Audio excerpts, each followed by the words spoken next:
वादिये सिरन के हुस्न और रोनाई के किस्से तो बहुत सुने थे। आज दिल ने कहा कि क्यों न इस खूबसूरती को किताबों और बातों से निकालकर अपनी नजरों से देख लिया जाए। बस यही सोचा, बिस्मिल्लाह पढ़ी और अपने हम कदम के साथ सफर की हाँ बोल दी। एच8 मरकज की रौनकों को पीछे छोड़ते हुए हमारा सफर श्रीनगर हाईवे की वसतों में दाखिल हुआ। गाड़ी की रफ्तार के साथ साथ रास्ते सिमटते गए और फिर हम H13 में आराम के पेट्रोल पंप पर आकर रुक गए, जहां सफर के बकिया साथियों को हमारा इंतजार था और हमें उनका।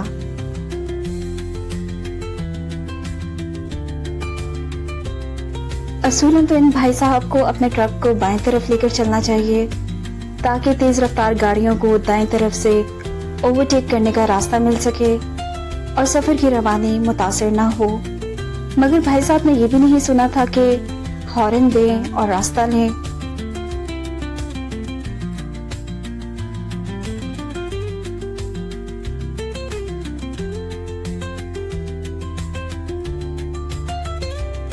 गाड़ी की फिजा में जैसे ही मौसीकी के सुर बिखरे, रात भर जागने की सारी थकन पल भर में हवा हो गई। धुन की रवानी और थाप ऐसी थी कि सबके दिल मचल उठे और मुसाफिर बेइख्तियार इस ताल पर झूमने लगे। मौसीकी के इस सहर ने हमारे इस खूबसूरत सफर को और भी पुरमसरत और यादगार बना दिया।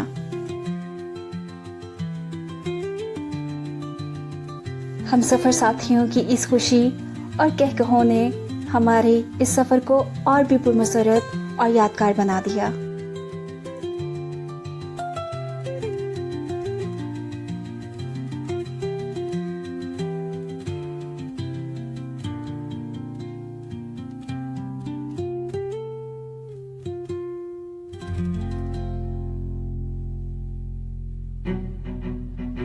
मोटरवे जैसे हसास और तेज रफ्तार रास्ते पर गाड़ी रोककर किसी को बिठाना कानून की नजर में एक संगीन जुर्म है। मगर हमारे ड्राइवर साहब की हिम्मत और मोहनजोई देखिए कि उन्होंने कानून को एक तरफ रखकर ये कारनामा भी अंजाम दे डाला।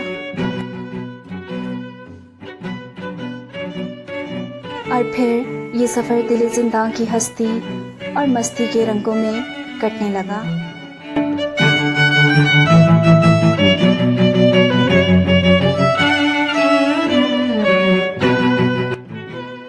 सफर आगे बढ़ा तो हमने तारीख के इस अजीम मोड़ को भी पीछे छोड़ दिया जिसे दुनिया टेक्सला के नाम से जानती है।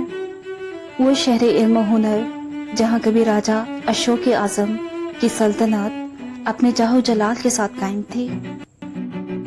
इसी तरह तारीख और वक्त के कई मनाजिर एक एक करके पीछे छूटते चले गए और फिर पहाड़ों के दामन में लिपटी हवेलियां की बस्ती पर नजर पड़ी जो अपनी तमाम तर दिलफरेबी के साथ बाहें फैलाए हमारा इस्तकबाल कर रही थी।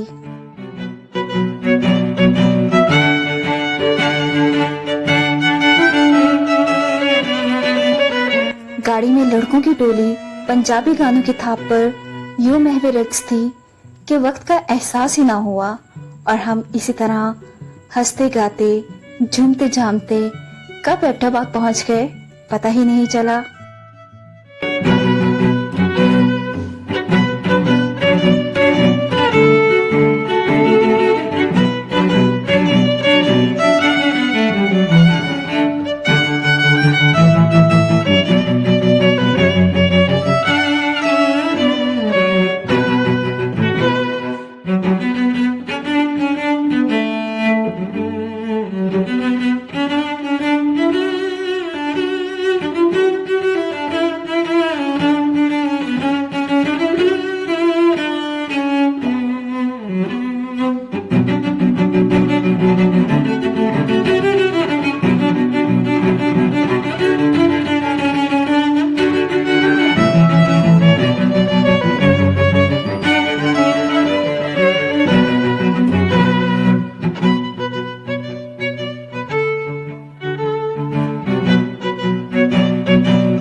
किनारे कंक्रीट के ये मजबूत हसार महज तमीराती महारत नहीं, बल्कि इन सरकश पहाड़ों को सड़क पर आने से रोकने और मुसाफिरों की हिफाजत का एक ज़ामिन भी है।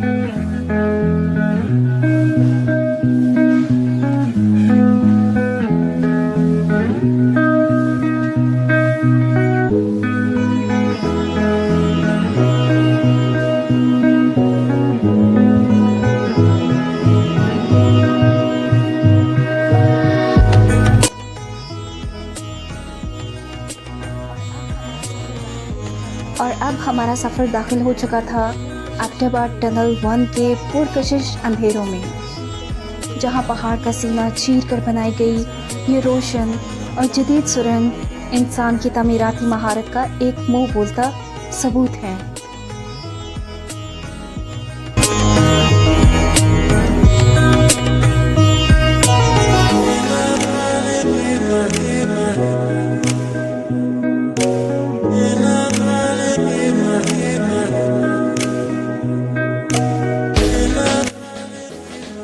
सुरंग के पुरकशिश अंधेरों से निकलते ही अचानक मोटरवे पुलिस ने हमारी गाड़ी को रोक लिया।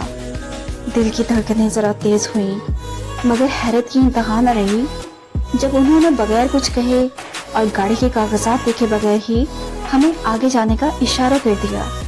ये एक ऐसा अनोखा तजुर्बा था जिसने सबको हैरान कर दिया।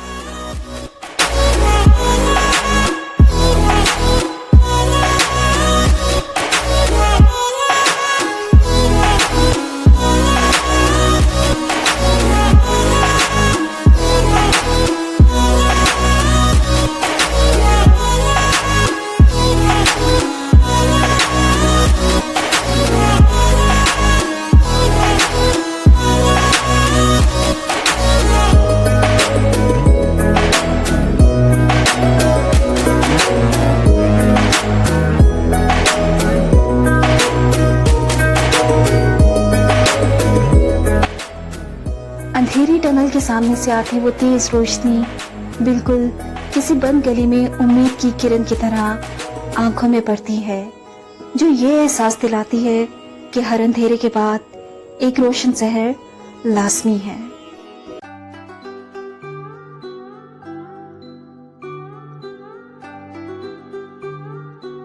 इन संगलाख पहाड़ों का सीना चीरकर जिन मेहनत कशों ने दिन रात एक किए और इस शाहकार मोटरवे को तामीर किया, सचमुच इनके अज़म, हौसले और पसीने की इस कमाई को दिल की गहराइयों से सलाम पेश करने को जी मचल उठा।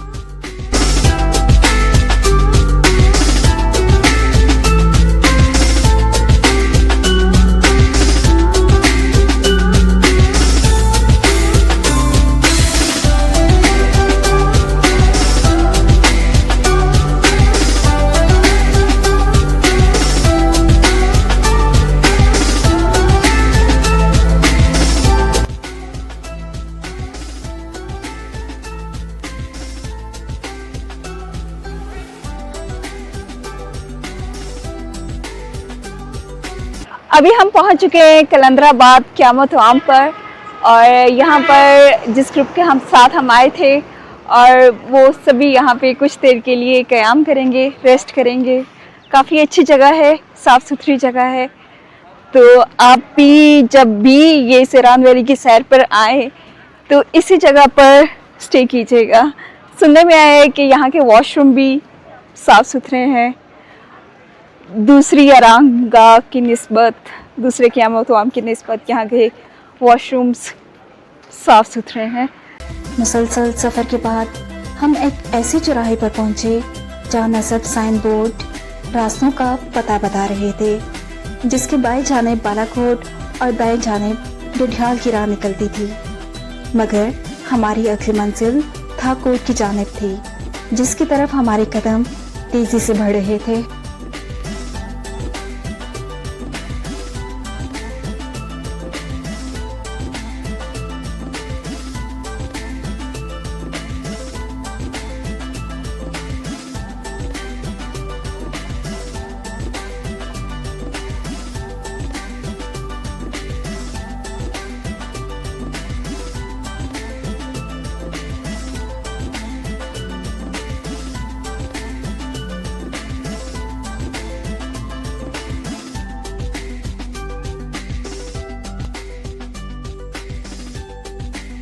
खाकपुर पहुंचने से पहले ही एक रास्ता अछड़िया की तरफ मुड़ता है और हमने भी बिना देर किए इस राह का इंतखाब कर लिया, क्योंकि यही वो रास्ता था जो हमें दरियाए सिरन की मशहूर कुन वादियों और पुरकशिश नज़ारों की तरफ ले जाने वाला था।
और फिर हम दाखिल हुए वादिये बुगरनंग में, जहां पहाड़ों के दामन में दूर तक फैले लहलहाते धान के खेत आंखों को एक अजीब सा सुकून और ताजगी बख्श रहे थे।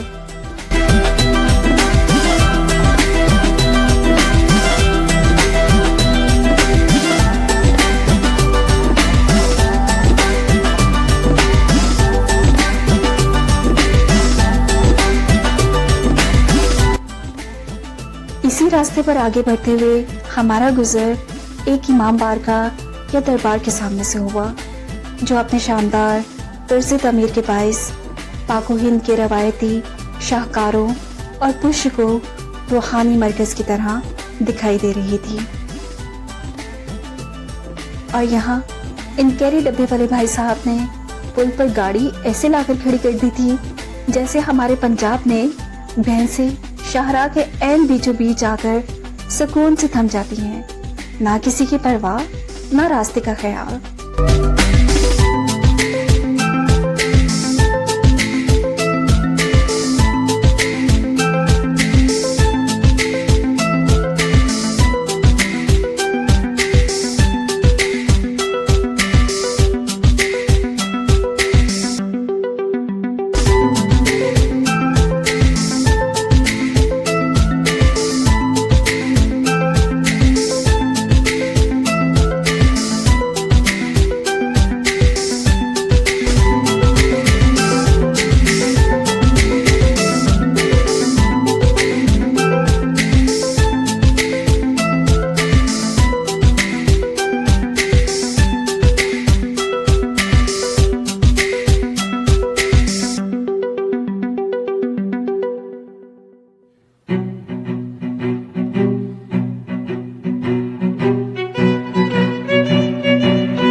जबूड़ी के मकाम पर इस झूलते हुए लकड़ी के पुल जिसके तख्त टूटे हुए थे ने मेरी हिम्मत का इम्तहान ले ही लिया। इसका थोड़ा सा हिलना भी मेरे लिए मुश्किल खड़ी कर रहा था। और जरा देखिए, ऊपर से एक जिद्दी बकरी ने भी बिल्कुल इसी वक्त आकर मेरा रास्ता रोक लिया, जैसे कह रही हो आप आगे बढ़ के तो दिखाओ।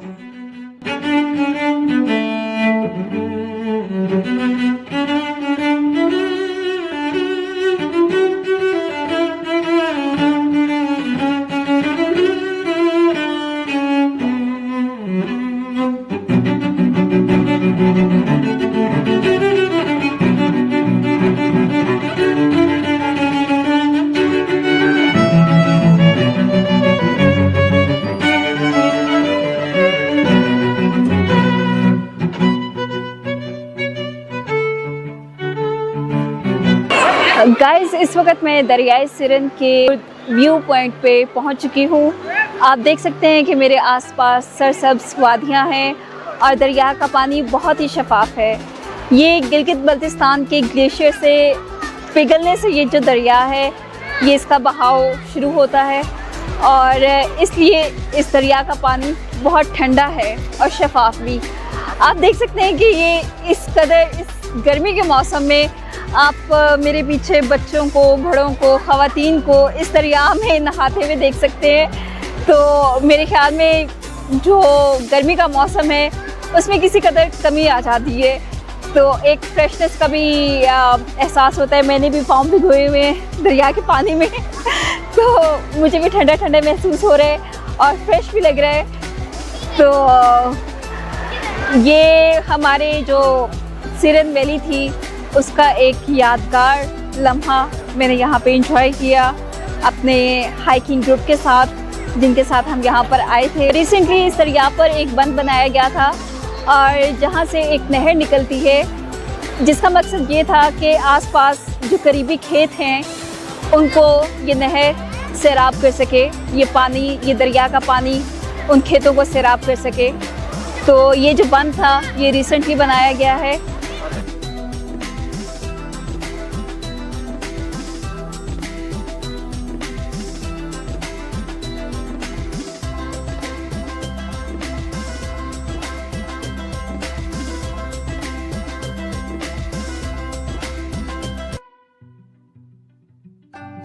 शाहजेब लेक के रास्ते में पानी के तेज बहाव के बीचों बीच पत्थर रखकर एक आरसी सा रास्ता बनाया गया था। इस अनोखे रास्ते को देखकर मुझे पंजाबी गाने के वो मशहूर बोल याद आ गए कि राहे राहे चांद ये मुठियारे नी। और सच तो ये है कि मेरे साथ तो यहाँ मुठियारों का एक पूरा झुंड मौजूद था।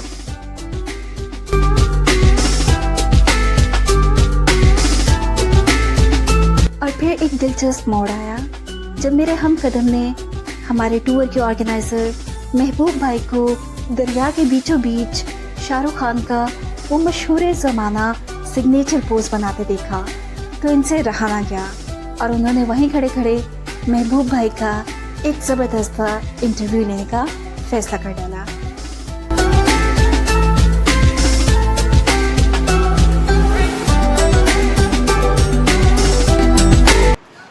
अस्सलाम वालेकुम। वालेकुम सलाम। महबूब भाई कैसे हो आप? मैं ठीक है अल्हम्दुलिल्लाह।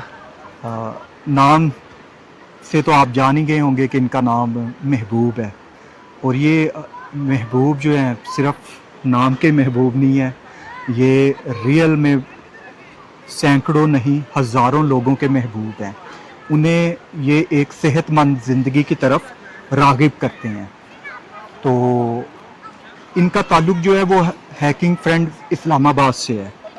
तो आए इनकी जर्नी के मुतालिक हम जानते हैं। महबूब भाई, बेसिकली आपका ताल्लुक़ गिलगित बल्तिस्तान से है, स्कर्दू से है गालिबन। बिल्कुल। स्कर्दू से आपके इस्लामाबाद कैसे आना हुआ और आपने ये सरगर्मी का ख्याल कैसे आया कि आप इधर इस्लामाबाद में ये सरगर्मी शुरू करते हैं? सबसे पहले तो इस्लामाबाद में मुझे आना हुआ था क्योंकि वहाँ पे उस टाइम कॉलेज नहीं था, तो मैं इस्लामाबाद में पढ़ने आया था। पढ़ने के साथ साथ मुझे शौक़ था हाइकिंग का, तो मैं हाइकिंग के शौकीन बंदा हूँ, गिलगित में भी करता रहा हूँ और स्कर्दू में। तो फिर वहाँ से यहाँ मूव होना फिर मुश्किल है क्योंकि एक विलेज लाइफ और शहर का लाइफ डिफरेंट होता है बहुत ज़्यादा। फिर यहाँ आने के बाद मुझे मेरे दिल में बेचैनी से रहता है कि मैं पहाड़ में बहुत प्यार करता था, वहाँ भी हाइक करते थे। तो इसके बाद मैं एकदम से इस्लामाबाद आया, तो एक आपको पता है बंद कमरों में जैसे हम बंद करते हैं इस तरह की। फिर मैं पहाड़ ढूंढने लगा तो मुझे मरगला के पहाड़ नज़र आया। फिर इसके बाद वहाँ से मैं मरगला के दिन एक दिन तो मैं चला गया था, फिर मैं वापस आया, मैंने बोला कहीं मैं खो ना जाऊँ। फिर वापस आने के बाद तकरीबन एक मंथ बाद मुझे अपने एक दोस्त मिला, फिर उसके साथ मैंने ट्रायल 3 का मैंने हाइक स्टार्ट की। हाइक स्टार्ट करने के बाद वो मैंने एक छोटा सा ग्रुप बनाया था हाइकिंग फ्रेंड इस्लामाबाद के नाम से। वहाँ पे हम एक दूसरे को पिक्चर शेयर करते थे, करते करते इसमें लोग आते थे, ज्वाइन करते थे। लोगों को इतना उस वक्त हाइकिंग के बारे में इतना नहीं पता था। फिर करते करते करते माशाल्लाह अभी हमारा ग्रुप आपके सामने ही है, बहुत बड़ा कम्युनिटी बन चुके हैं। अभी तकरीबन उसमें 4-5 हज़ार हमारे कम्युनिटी में ऐड है, सोशल मीडिया पे है, इंस्टाग्राम पे है। आप सोशल मीडिया पे किसी भी प्लेटफॉर्म पे आप देख सकते हो, इंस्टाग्राम हो गया, फेसबुक हो गया, टिकटॉक हो गया, हर प्लेटफॉर्म में हाइकिंग फ्रेंड इस्लामाबाद आपको नज़र आएगा। अच्छा महबूब भाई, ये बताएं कि ये काफ़ी महंगा एक शौक है बिल्कुल कि आप जो है कि जैसे कि अभी हम सरन वैली के अंदर आए हुए हैं, दरियाए एग्जैक्ट ये सीरन वैली का तो हाँ, कोई छोटा सा दरिया है, बिल्कुल। सिरन नाम है इसका। सिर, हाँ, इसका नाम तो सिरन, दरिया सिरन ही सिरन नाम है। नाम है इसका। उसके किनारे पे हम सिरन वैली के अंदर, और ये गालिबन गिलगित से ही ग्लेशियर पिघल रहे हैं, बर्फ पिघल रही है और पानी इधर आ रहा है। बिल्कुल। तो अभी हम इधर आए हैं, तो आपके हर ग्रुप में जो है कि कम से कम 100 से लेके 200 तक आपके ग्रुप में लोग शामिल होते हैं। तो इसके माली असबाब आप कैसे पूरे करते हैं? सर, माली असबाब, एक तो इस्लामाबाद में हम फ्री ऑफ कॉस्ट किसी से पैसे नहीं लेते इस्लामाबाद के अंदर, और इस्लामाबाद के पीके जैसे कि डायनो वैली से अंदर हम किसी से पैसे नहीं लेते, क्योंकि आपको पता है वो इस्लामाबाद के हुदूद में है तो हम कर लेते हैं। जब आपको पता है आजकल महंगाई हो गया पेट्रोल का, तो गाड़ी अफोर्ड करना, बाइक में पेट्रोल लेना थोड़ा मुश्किल होते हैं, तो वो हम सब पे जैसे कि अमेरिकन स्टाइल सब पे डिवाइड करते हैं, जो जो खर्चे आते हैं और सब पे डिवाइड करके हम निकल जाते हैं। गिलगित जाते हैं, स्कर्दू जाते हैं, अभी हम इस वक्त सिरन वैली में हैं, कश्मीर जाते हैं, सवात जाते हैं, मरी तो आपको पता हम गलियात तो बहुत दफ़ा जा चुके हैं। तो इस वजह से इसमें स्टूडेंट्स और जॉब वाले जो शौकीन लोग हैं, वो जो घूम नहीं सकते, फिर नहीं सकते, जिन लोगों को शौक है कुछ माली की वजह से, मतलब आपको आजकल महंगाई की वजह से वो घूम फिर नहीं सकते, तो वो आप हाइकिंग फ्रेंड इस्लामाबाद ज्वाइन कर सकते हैं। वो 10 रुपये भी है तो सब पे डिवाइड होगा, क्योंकि ये अमेरिकन स्टाइल के हिसाब से चलते हैं। और लोकल ट्रेल्स वगैरह पे तो लोग अपनी कन्वेस वगैरह पे आते हैं, जो जी, लोकल इस्लामाबाद की जी बिल्कुल कर रहे होते हैं, मार्गला हिल्स के, वो अपने लोकल ट्रांसपोर्ट में हम गैदरिंग पॉइंट देते हैं, वहाँ पहुँचते हैं, सारे इकट्ठा हो जाते हैं, फिर हम सुबह वहाँ से हाइक स्टार्ट करते हैं अपनी अपनी गाड़ियों अपनी गाड़ियों में। तकरीबन 100+ मेंबर्स होते हैं, शायद आपने भी हमारे साथ हाइक की है तकरीबन 3-4 दफ़ा, और अभी आप तो मतलब समझे रेगुलर हमारे साथ हाइक करते हो, तो आपको ज़्यादा आपको भी पता है माशाल्लाह से। बस वेदर इधर का काफी अच्छा है, बहुत अच्छा है यहाँ पे तो माशाल्लाह, और यहाँ पे तो गर्मी तो नहीं लग रही। यहाँ से आए, मैं ऊपर चढ़ता हूँ पहले, फिर मैं आपको हैंड देता हूँ। हाय चले।